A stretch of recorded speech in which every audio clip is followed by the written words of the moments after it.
In the heart of the lush, green savanna, nestled beside the winding river Zambezi, lived a young mother named Zoe. Her firstborn, a beautiful baby boy named Tembo, had just arrived, his cries as sweet as the morning bird song. Zoe, overflowing with joy, wanted to share her happiness with everyone in her village of Mwondi.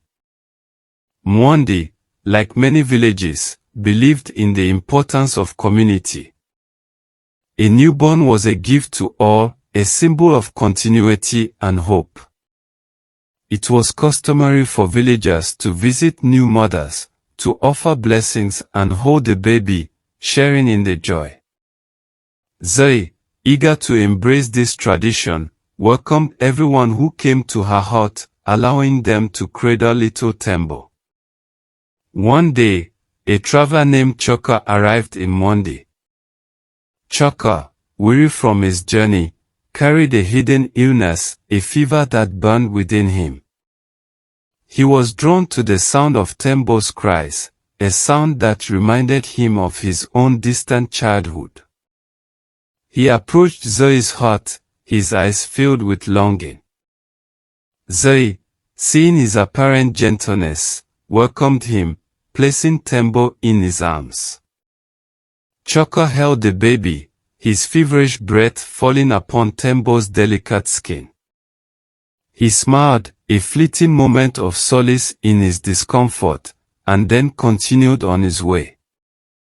Zoe, unaware of the hidden danger, continued to welcome visitors, her heart open and trusting. Days turned into nights, and Tembo, who had been a picture of health, began to show signs of illness. His cries, once sweet, became weak and pained. His skin, once smooth and radiant, grew hot and flushed. Zoe, frantic with worry, called upon the village's wise woman, Mama Kesai. Mama Kesai, her face etched with the wisdom of generations, examined Tembo. Her brow furrowed, and her eyes held a deep sadness. The child carries a fever, she declared, a fever brought by an unseen hand. It is the fever of the traveler, Choka. Zoe's heart sank. She remembered Choka's warm breath, the way he held Tembo close. But I welcomed him, she cried, tears streaming down her face. I welcomed everyone. Mama Kesai placed a comforting hand on Zoe's shoulder. Kindness is a virtue, Zoe, she said, her voice gentle but firm. But wisdom must guide it. A newborn is vulnerable, their spirit still fragile, their body not yet strong. We cannot know the unseen burdens others carry. We must protect the innocent. The villagers rallied around Zoe, preparing traditional remedies, gathering herbs and roots known for their healing properties.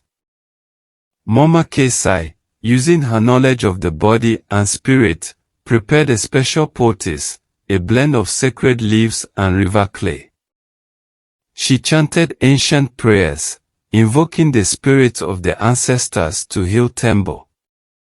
Days turned into agonizing nights. Tembo's fever raged, his small body trembling. Zoe never left his side, her tears falling upon his fevered brow. She remembered Mama Kesai's words, kindness must be guided by wisdom. She understood now that her desire to share her joy had unintentionally placed her child in harm's way. Finally, after what seemed like an eternity, Tembo's fever began to break. His cries grew stronger, his skin cooled, and a faint smile touched his lips. The village rejoiced, their prayers answered.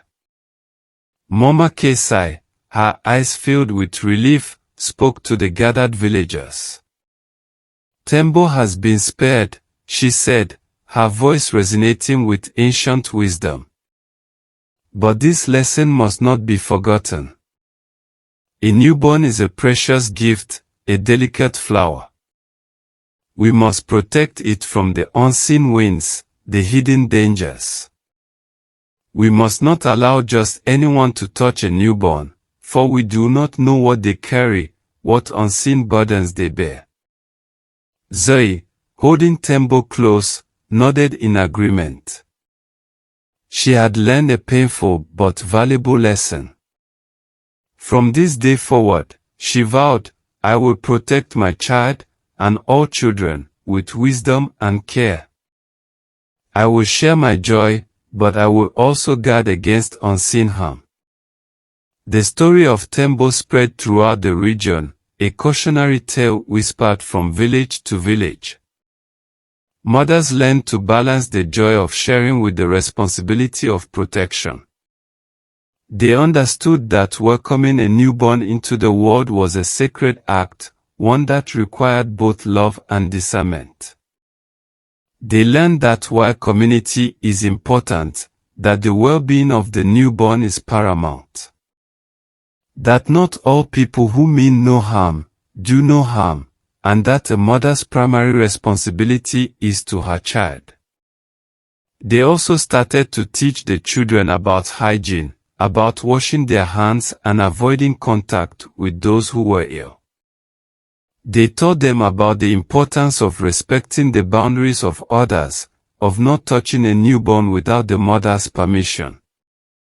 And so, in the heart of the savannah, the lesson of Tembo lived on, a reminder that true kindness is rooted in wisdom, and that the protection of the innocent is a sacred duty.